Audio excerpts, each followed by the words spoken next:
नमस्कार. प्राध्यापक बी जी मांगले जागर टाइम्स मध्ये आपल्या सर्वांचं स्वागत करीत आहे. मित्रहो, 2024च्या संसदीय इलेक्शन्स किंवा खासदारकीच्या निवडणुका जवळ आलेल्या आहेत. एप्रिल महिन्यामध्ये त्या कदाचित सुरूही होतील. फेब्रुवारी मार्च मध्ये त्याच्या आचारसंहिता लागतील. तर या निवडणुकीला सामोरे जात असताना भारतीय जनता पार्टीची रणनीती कशी असेल याविषयी आपण एक व्हिडिओ ह्याच्या आधी केलेला आहे. मला वाटतं तो आपण बघितला असेल, नसेल तर आवर्जून बघावा अशी मी विनंती करतो. त्यांची मोडस ऑपरेंडी काय असते? आता सध्या कसं आहे, भारताचा त्यांनी त्यांच्या सोयीसाठी दोन विभागात विभागणी केलेली आहे. पहिला हिंदी बेल्ट आणि दुसरा नॉन हिंदी बेल्ट. या नॉन हिंदी बेल्ट मध्ये प्रामुख्यानं त्यांनी जी आपली मोडस ऑपरेंडी वापरलेली आहे ती कशा पद्धतीने आहे, तर ती केवळ तपास यंत्रणावरती अवलंबून आहे असं आपल्याला साधारणपणे दिसून येईल. हिंदी बेल्ट मध्ये दिल्ली आपण वेगळा काढतोय.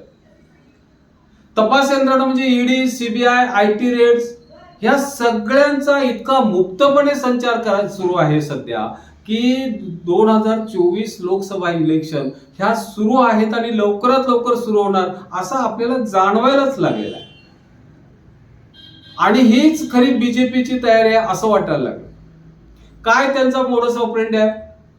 पॉवरफुल किंवा ज्याला आपण कद्दावर किंवा मुख्य राजकारणी या प्रदेशातले जे आहेत विरोधी भागातले, तर त्यांना प्रथम ही जी तपास यंत्रणा आहे यांच्या तपास यंत्रणाचा ससेमिरा लावायचा,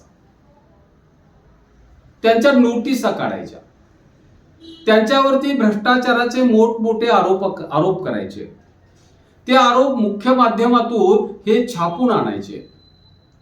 त्यानंतर स्थानिक जे काही तिथले माध्यम आहेत त्यांचाही मुक्तपणे वापर करायचा. इलेक्ट्रॉनिक माध्यमातूनही त्या बातम्या सातत्यानं पेरायच्या. एकंदरीत माणसांना किंवा तिथल्या समाजाला किंवा लोकांना असं वाटलं पाहिजे की हा माणूस अत्यंत वाईट आहे किंवा त्याची राजकीय छबी जी आहे ही छबी पूर्णपणे विस्कळीत करून टाकायची.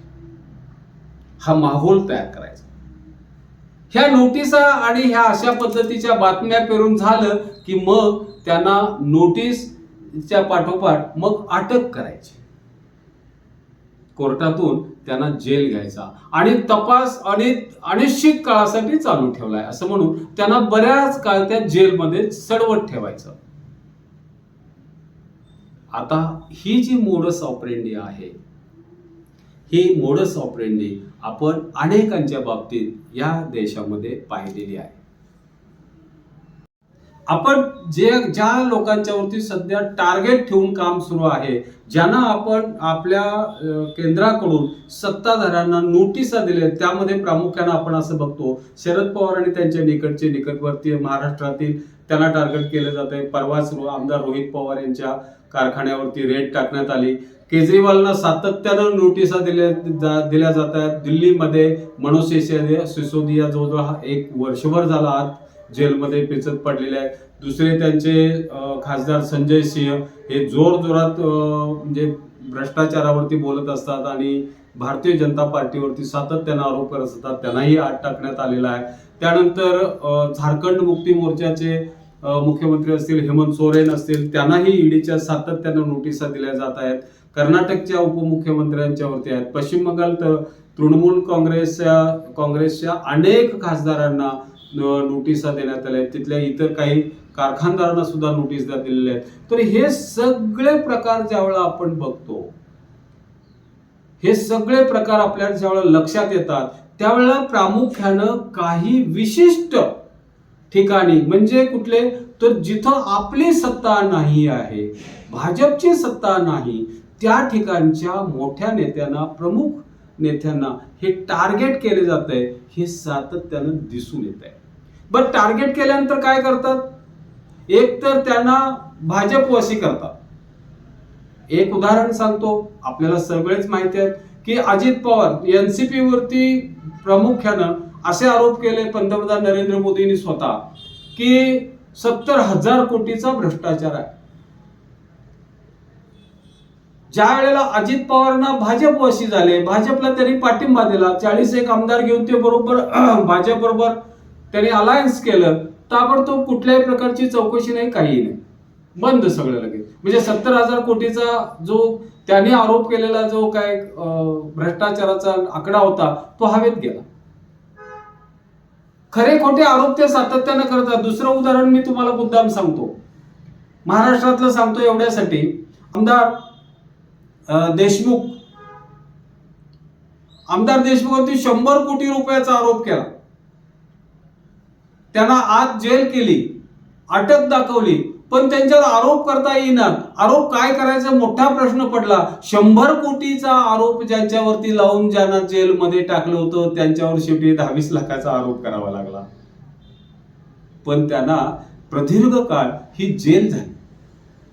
म्हणजे ही जी मोडस ऑपरेंडी आहे की काय आहे, त्या आमदाराची किंवा त्या प्रमुख नेत्याची सार्वजनिक छबी जी आहे, सार्वजनिक क्षेत्रातलं त्यांचा जो रुबाब आहे किंवा त्यांची जी प्रतिमा आहे, ही प्रतिमा मलिन करून टाकायची. आणि एकदा का प्रतिमा मलिन झाली की मग आपण आपलं जे इप्सित आहे आपल्या उद्देशात साध्य होतो. भाजपला आता 2024च्या संसदीय इलेक्शनसाठी किंवा खासदारकीच्या इलेक्शनला जायचं आहे. या इलेक्शनच्या आधी मी जसं आता म्हटलं, ह्या सगळ्या राज्यांच्या मध्ये त्यांची सत्ता नाही आहे. प्रामुख्याने दक्षिणेकडील राज्यात त्यांची नाही आहे, पश्चिम बंगालमध्ये वगैरे नाही आहे. तर या ठिकाणी किंवा दिल्लीच्या आतमध्ये नाही आहे. आतमध्ये तर दिल्लीला तर त्यांनी इतका प्रयत्न करून सुद्धा 2 वेळा दिल्ली आम आदमी पार्टीने स्वतःकडेच ठेवली. उलट पंजाब त्यांनी स्वतःकडे घेतलं.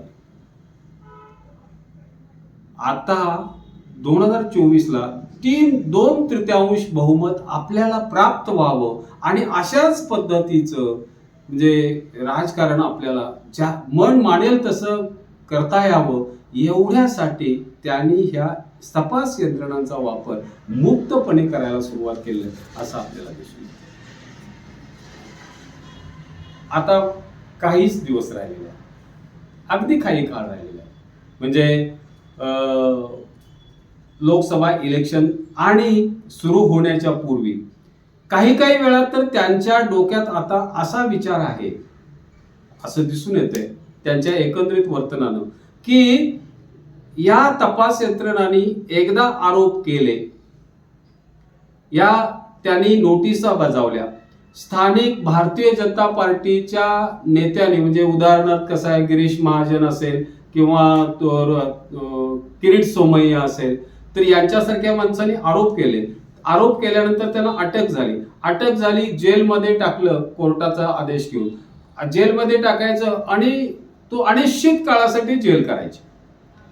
आता असं समजतंय की या लोकांना येणाऱ्या लोकसभा निवडणुकीपर्यंत बाहेरच येता येऊ नये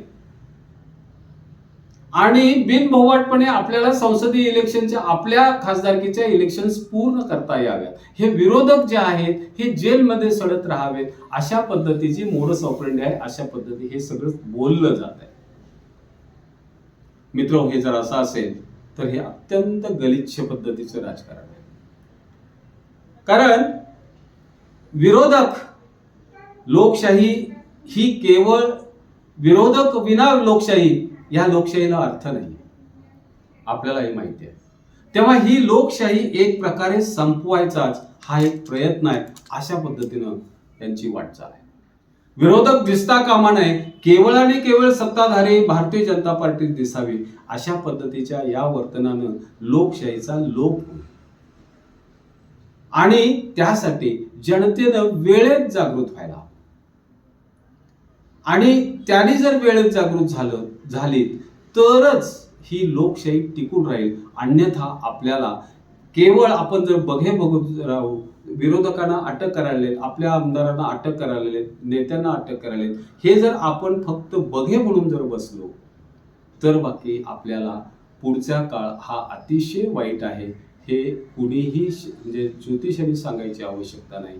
कोणत्याही परिस्थितीमध्ये प्रत्येक माणसानं स्वतःची या लोकशाही टिकवण्यासाठी काहीतरी जबाबदारी आहे याची जाणीव ठेवून वागले तरच भविष्यकाळ हा तुमचा आहे. अन्यथा तुम्हाला या लोकशाहीची फळं जास्त काळ म्हणजे चाकता येणार नाहीत असं मला वाटतं. मी आपल्याला एक विनंती करतो, माझा हा व्हिडिओ आपण लाईक, शेअर आणि सबस्क्राईब करा. बेल आयकॉन बटन दाबून ऑल क्लिअर करा. धन्यवाद.